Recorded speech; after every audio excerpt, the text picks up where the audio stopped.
हर किसी को मालूम है कि गणेश जी को मोदक और मिठाई कितनी पसंद है। शायद इसलिए भी वो किसी के भी निमंत्रण को स्वीकार कर लेते हैं और पेट के साथ ही मन भरकर मिठाई खाते हैं।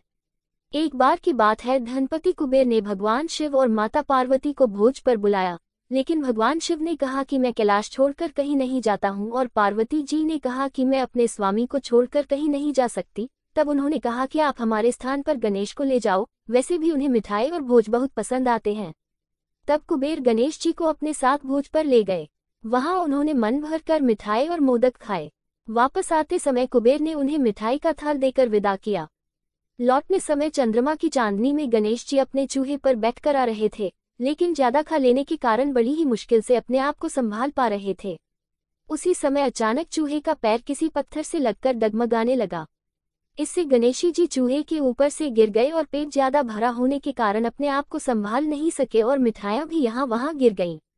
ये सब चंद देव ऊपर से देख रहे थे। उन्होंने जैसे ही गणेश जी को गिरता देखा तो अपनी हंसी रोक नहीं पाए और उनका मजाक उड़ाते हुए बोले कि जब खुद को संभाल नहीं सकते तो इतना खाते क्यों हो। चंद्रमा की बात सुनकर गणेश जी को गुस्सा आ गया। उन्होंने सोचा कि घमंड में चूर होकर चंद्रमा मुझे उठाने के लिए किसी प्रकार की सहायता नहीं कर रहा है और ऊपर से मेरा मजाक उड़ा रहा है। इसलिए गणेश जी ने चंद्रमा को श्राप दिया कि जो भी गणेश चतुर्थी के दिन तुमको देखेगा वह लोगाय के सामने चोर कहलाएगा। श्राप की बात सुनकर चंद्रमा घबरा गए और सोचने लगे कि फिर तो मुझे कोई भी नहीं देखेगा। उन्होंने शीघ्र ही गणेश जी से माफी मांगी।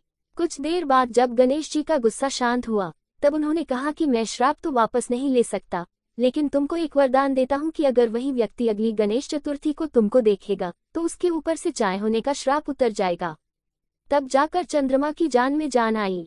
इसके अलावा एक और कहानी सुनने में आती है कि गणेश जी ने चंद्रमा को उनका मजाक उड़ाने पर श्राप दिया था कि वह आज के बाद किसी को दिखाई नहीं देंगे।